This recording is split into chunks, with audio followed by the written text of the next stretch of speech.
Railway NTPC 2025-26ની જે vacancy બહાર પડી છે એમાં સ્પેશિયલ જે વેકેન્સી છે, ખાસ કરીને સૌથી વધારે નંબર ઓફ વેકેન્સી છે એ છે રેલવેમાં ટીટી અને ટીસીની વેકેન્સી. તો વિદ્યાર્થી મિત્રો, આજના સેશનની અંદર આપણે રેલવેમાં ટીટી અને ટીસી કેવી રીતે બની શકાય એના વિશે ચર્ચા કરીશું. તો જોઈએ છે કે ટીટી અને ટીસી કેવી રીતે બની શકાય છે. સૌથી વધારે વેકેન્સી છે, 2400+ વેકેન્સી છે. રેલવે એનટીપીસીની અંદર ટોટલ 8000+ વેકેન્સી છે, જેમાં ફક્ત ટીસી અને ટીટીની વેકેન્સી છે 2400+ અને લાયકાત ફક્ત 12 પાસ છે. તમે જોઈ શકો છો. તો વિદ્યાર્થી મિત્રો, આ પ્રોપર એનટીપીસીની તૈયારી માટેનો એક લક્ષ્ય લાઈવ બેચ આપણે લોન્ચ કરવા જઈ રહ્યા છે. આ બેચ 29/10 સ્ટાર્ટ થવા જઈ રહ્યો છે. રેડી? 8850+ વેકેન્સી ટોટલ એનટીપીસીમાં છે, જેમાં ટીટી પણ આવી જાય, ટીસી પણ આવી જાય, સ્ટેશન માસ્ટર પણ આવી જાય, સિનિયર ક્લર્ક અકાઉન્ટ કમ ટાઈપિસ્ટ પણ આવી જાય. તમામ વેકેન્સીઓ આની અંદર આવી જશે. બેચની વિશેષતાની ખાસ વાત કરીએ તો 250થી વધારે લાઈવ લેક્ચર્સ, CBT 1 અને CBT 2 ની સંપૂર્ણ તૈયારી, mock test, chapter wise test, lecture PDF, live lecture જોયા પછી લેક્ચર રેકોર્ડેડ ફોર્મમાં પણ જોઈ શકાશે અને દરેક ચેપ્ટરની 100+ પ્રશ્નોની તમને પ્રેક્ટિસ શીટ પણ અહીંયા તમને મળશે, જે સ્પેશિયલ રેલવેનું જ મટીરિયલ હશે. પરીક્ષા ગુજરાતી ભાષામાં આપી શકો છો, તૈયારી પણ ગુજરાતી ભાષામાં તમે કરાવીશું. ઓકે, સાથે સાથે આ તમને 3 બુકો હાર્ડ કોપીમાં ફ્રી મળશે. આના માટે તમારે વેબ સંકુલ લાઈવ એપ્લિકેશન ડાઉનલોડ કરવાની રહેશે. તો વધીએ આપણે આગળ અને આજના સેશનની અંદર રેલવેમાં ટીટી અને ટીસી કેવી રીતે બની શકાય એના વિશે સંપૂર્ણ ચર્ચા કરીશું. તો શરૂઆત કરીએ છીએ. શું તમે રેલવેમાં ટીસી અને ટીટી બનવા માંગો છો? તો વિદ્યાર્થી મિત્રો, આ એક એવી પોસ્ટ છે જેનું નામ છે કમર્શિયલ કમ ટિકિટ ક્લર્ક, CCTC નામની પોસ્ટ હશે. ઓકે, આને એકચ્યુઅલી કહેવાય લેવલ 3 ની પોસ્ટ. આને કહેવાશે લેવલ 3 ની પોસ્ટ. ડન. એકચ્યુઅલી એનટીપીસી ની અંદર લેવલ 3, 2, 4, 5, 6 એવી અલગ અલગ લેવલની પોસ્ટ હોય છે. લેવલ 1 ની પોસ્ટ ગ્રુપ ડી અંદર હોય છે, પણ લેવલ 2 થી લઈને લેવલ 6 સુધીની જે બધી પોસ્ટો છે એ એનટીપીસી ની અંદર હોય છે, જેમાં લેવલ 2 અને 3 એ 12 પાસ પર હોય છે અને લેવલ 4, 5, 6 એ થોડી સારી લેવલની પોસ્ટો છે, એટલે ગ્રેજ્યુએશન પર હોય છે. ઓકે, તો કમર્શિયલ કમ ટિકિટ ક્લર્કની જે પોસ્ટ છે એની અંદર શું ટીસી અને ટીટી એક જ પોસ્ટ છે? તો ના, આ બંને અલગ અલગ પોસ્ટ છે. બંનેનું વર્ક અલગ અલગ છે. શું છે એ આપણે ચર્ચા કરીશું આગળ. તો લાયકાત ફક્ત 12 પાસ છે. ધોરણ 12 તમે હોવ પાસ તો તમે આ પોસ્ટ માટે એપ્લાય કરી શકો છો. ત્યાર પછી પગાર તો 45,000 થી પણ વધારે આની અંદર પગાર મળતો હોય છે. બરાબર છે? બેઝિક પગાર 22-23,000 હોય છે. અલાવન્સ સાથે 45,000 તમને મળતા હોય છે. મેડિકલ કેવું હોય છે? Most important. આગળ ચર્ચા કરીશું સેશનમાં કે આનું મેડિકલ કેવું છે, કારણ કે રેલવેની અંદર સૌથી મહત્વનો કોઈ જો ભાગ હોય ને તો એ મેડિકલ છે.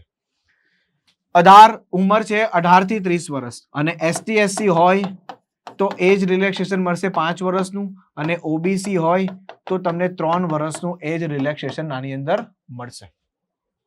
ક્લિયર છે? તો ચર્ચા કરીએ આગળ આપણે આનું કેવી રીતે છે. તો સૌથી પહેલા જોશો ટિકિટ કલેક્ટર એટલે કે ટીસી. તમે આ ફોટોને જોઈને તમને ખ્યાલ આવતો હશે કે રેલવે સ્ટેશન કે પ્લેટફોર્મ પર મુસાફરોની ટિકિટ ચેક કરવી ને એનું કામ છે ટિકિટ કલેક્ટરનું. તમે પણ બધા રેલવે સ્ટેશનની મુલાકાત તો લીધી જ હશે, અને ના લીધી તો આ દિવાળીમાં લેજો એકવાર. પ્લેટફોર્મ પર જજો એટલે તમને આઈડિયા આવશે. ત્યાં અમુક આવી રીતે શૂટમાં એક પર્સન ઉભો હોય જે તમારી ટિકિટ ચેક કરે.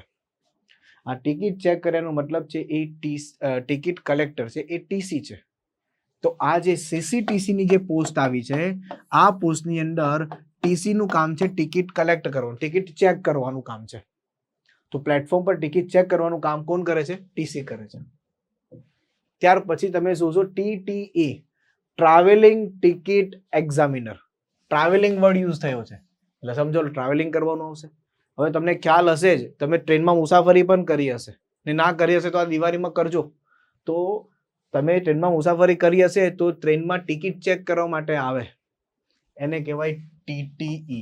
તમને કહ્યું ને ભાઈ TT આવ્યો, TT આવ્યા, TT સાહેબ આવે છે, ભાઈ ફટાફટ ટિકિટ બહાર કાઢીને રાખો, તો એ છે TT.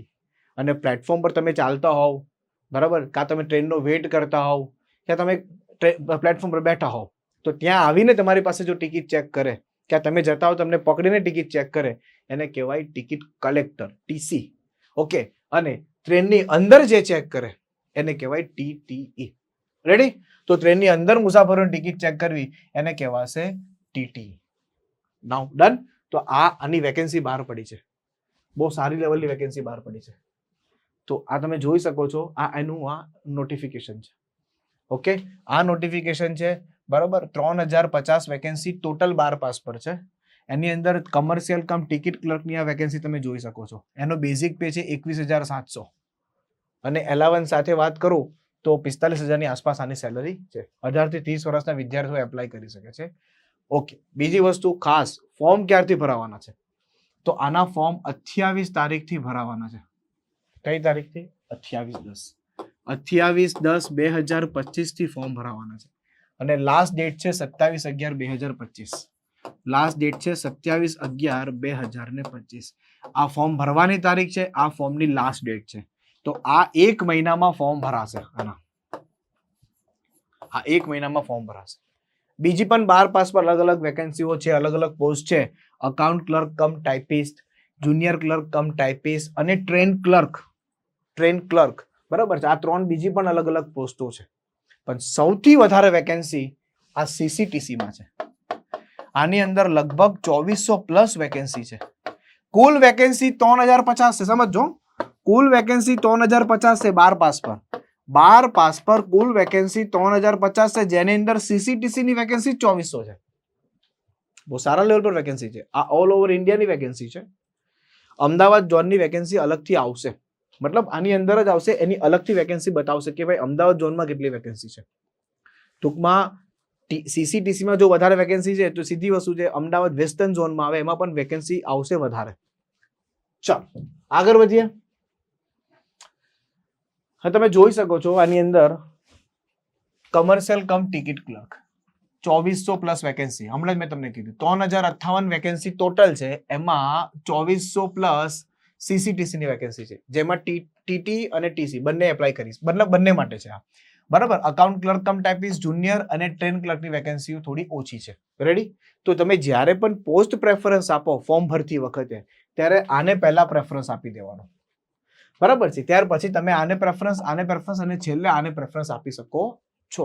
હવે અમદાવાદ ઝોનમાં બની શકે કોઈકમાં ના પણ હોય વેકેન્સી, તો 4 માંથી 3 હશે કે 4 માંથી કોઈ 2 હશે, બરાબર. 4 હોય તો સારી વસ્તુ છે. તો કહેવાનો મતલબ પોસ્ટ પ્રેફરન્સ મોસ્ટ ઇમ્પોર્ટન્ટ છે. તો સૌથી પહેલા તમે ટ્રાફિક ડિપાર્ટમેન્ટમાં આવતું હોય CCTC એને પહેલા પ્રેફરન્સ આપી દેવો. નેક્સ્ટ, હવે તમે જોશો આનું મેડિકલ સ્ટાન્ડર્ડ મોસ્ટ ઇમ્પોર્ટન્ટ છે. મેડિકલ સ્ટાન્ડર્ડ તો તમે જોશો કમર્શિયલ કમ ટિકિટ ક્લર્ક એટલે કે જે TC અને જે TTE છે એનું મેડિકલ કયું હોઈ શકે? તો એનું મેડિકલ સ્ટાન્ડર્ડ B2 કેટેગરીનું છે. લેવલ 3 ની પોસ્ટ છે. લેવલ 3 ની પોસ્ટ છે. B2 કેટેગરીનું મેડિકલ સ્ટાન્ડર્ડ છે. હવે મેડિકલ સ્ટાન્ડર્ડ બી થોડું આગળ જતા સમજીશું આપણે કે B2 શું છે, C2 શું છે, A3 શું છે, C2 શું છે. આ મેડિકલ સ્ટાન્ડર્ડ આપણે સમજીશું. રેડી? ચાલો. તો તમે જોશો તો અલગ અલગ મેડિકલ સ્ટાન્ડર્ડ હોય છે.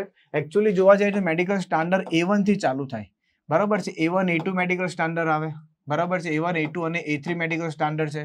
ત્યાર પછી B1 અને B2 મેડિકલ સ્ટાન્ડર્ડ છે અને C1 અને C2 મેડિકલ સ્ટાન્ડર્ડ છે. હવે આ A1 મેડિકલ સ્ટાન્ડર્ડ જે હોય એ જે ટ્રેનના લોકો પાયલટ હોય, જેને આપણે ટ્રેન ડ્રાઈવર કહીએ, હે ને, તો એના માટે સૌથી મહત્વનું મેડિકલ સ્ટાન્ડર્ડ છે A1. સૌથી સ્ટ્રોંગ મેડિકલ સ્ટાન્ડર્ડ છે, બરાબર છે. સ્ટ્રિક્ટ છે આની અંદર, ખ્યાલ આવે છે. ત્યાર પછી A2, તો A2 ની અંદર તમે જોઈ શકો છો વિધાઉટ ગ્લાસીસ એટલે કે ચશ્મા વાળા બિલકુલ એપ્લાય ના કરી શકે. એટલે NTPC ની અંદર પણ એવી અમુક પોસ્ટો છે ગ્રેજ્યુએશન પર કે જેનું મેડિકલ સ્ટાન્ડર્ડ A2 છે, તો એ વિદ્યાર્થીઓ એપ્લાય ના કરી શકે, બરાબર. બટ તમે આપણે જે CCTC ની વાત કરીએ, બરાબર છે, જેની અંદર આપણે TC અને TT ની વાત કરવા જઈ રહ્યા છે, તો એના માટે તો B2 મેડિકલ સ્ટાન્ડર્ડ છે.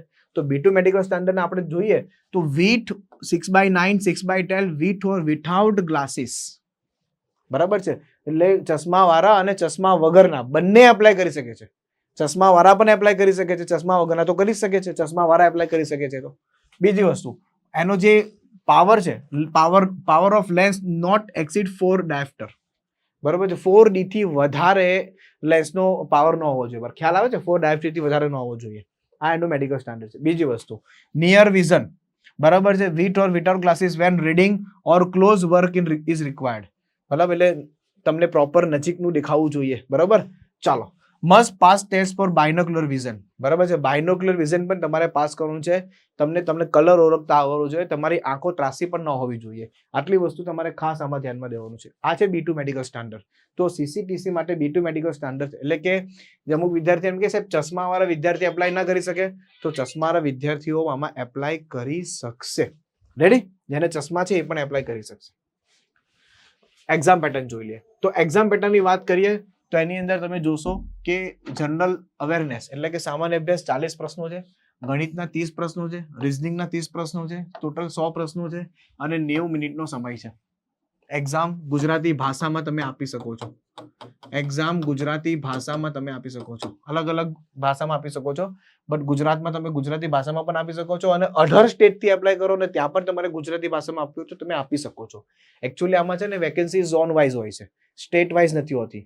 રેલવેનું ઝોન છે અલગ અલગ, બરાબર? તો રેલવેના જે અલગ અલગ ઝોન છે એ ઝોન વાઇઝ વેકેન્સી ડિક્લેર થતી હોય છે.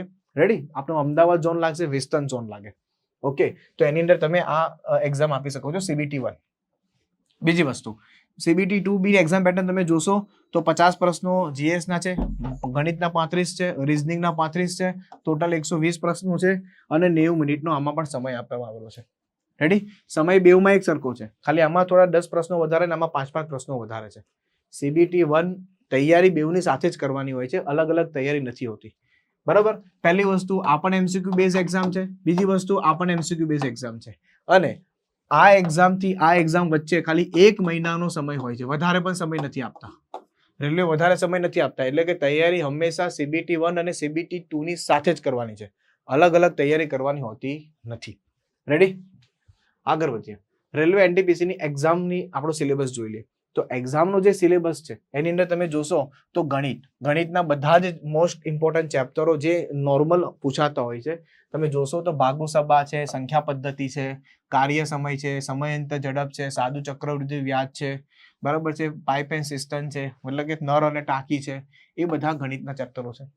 ત્યાર પછી રીઝનિંગના ચેપ્ટરની વાત કરીએ તો કોડિંગ ડીકોડિંગ છે, મેથેમેટિકલ ઓપરેશન છે, ડિસ્ટન્સ એન્ડ ડાયરેક્શન છે, વેન ડાયાગ્રામ છે, સિલોક્સ છે, બરાબર છે. તો આ બધા ગણિત રીઝનિંગના ચેપ્ટર છે. થોડું સાયન્સ સારા લેવલનું પૂછાય છે આમાં. તો આ જે સાયન્સ છે એમાં ફિઝિક્સ, કેમેસ્ટ્રી અને બાયો ધોરણ 10 લેવલનું જ પૂછાય છે, એટલે કે CBSE લેવલનું જ પૂછાય છે. 11-12 સાયન્સનું સાયન્સ નથી પૂછાતું. રેડી? ત્યાર પછી જનરલ અવેરનેસની વાત કરું તો ઇકોનોમિક્સ, પોલિટિક્સ, બરાબર, science and technology, sport, culture અને પર્સનાલિટીઝ, એની અધર સબ્જેક્ટ ઇમ્પોર્ટન્ટ જે પૂછાય અને ખાસ કરીને કરંટ અફેર્સ પૂછાય. લાસ્ટ 1 વર્ષનું કરંટ અફેર્સ તમારે કરીને જવાનું હોય. ડન? તો તમને પ્રોપર ક્લિયર ઇન્ફોર્મેશન આને તમને મળી ગઈ હશે. ડન? તો આના માટે આપણે સ્પેશિયલ લાઈવ બેચ લોન્ચ કરવા જઈ રહ્યા છે. તો ખાસ ધ્યાન આપજો. આ લાઈવ બેચ જે છે, આ જે લાઈવ બેચ છે, બરાબર, એ 29 તારીખથી લાઈવ બેચ છે. 29/10/2025 થી અને લક્ષ્ય લાઈવ બેચ લોન્ચ કરીએ છીએ. લક્ષ્ય લાઈવ બેચ લોન્ચ કરવા જઈ રહ્યા છે. આ બેચનું નામ છે રેલવે NTPC માટે સ્પેશિયલ બેચ. રેલવે NTPC માટે સ્પેશિયલ બેચ છે, જેની અંદર CBT1 અને CBT2 બંનેની સાથે તૈયારી થશે. બંનેની સાથે તૈયારી કરાવીશું. ક્લિયર છે? તો આ બેચ 29 તારીખથી સ્ટાર્ટ થવા જઈ રહ્યો છે. તો તમારે આમાં જોડાવવું હોય તો તમે જોડાઈ શકો છો. કોર્સની ફીસ શું છે એ બધી માહિતી તમને નેક્સ્ટ લેક્ચરમાં જરૂર મળશે. રેડી? એની બેચની વિશેષતાઓ પણ તમને નેક્સ્ટ લેક્ચરમાં તમને જોવા મળશે. ઠીક છે? તો મળીએ છીએ નેક્સ્ટ સેશનમાં અને નેક્સ્ટ સેશનની અંદર આપણે અલગ પોસ્ટ વિશે ચર્ચા કરીશું, જેમ કે સ્ટેશન માસ્ટર છે, ચીફ કમર્શિયલ કમ ટિકિટ સુપરવાઇઝર છે, ત્યાર પછી ગુડ્સ ટ્રેન મેનેજર છે. આવી અલગ અલગ પોસ્ટો છે, બરાબર છે. કઈ પોસ્ટનું શું વર્ક છે, શું છે, બધી ચર્ચા આપણે કરીશું. ઠીક છે? તો મળીએ છીએ નેક્સ્ટ સેશનમાં. Thank you so much. જય હિન્દ, જય ભારત.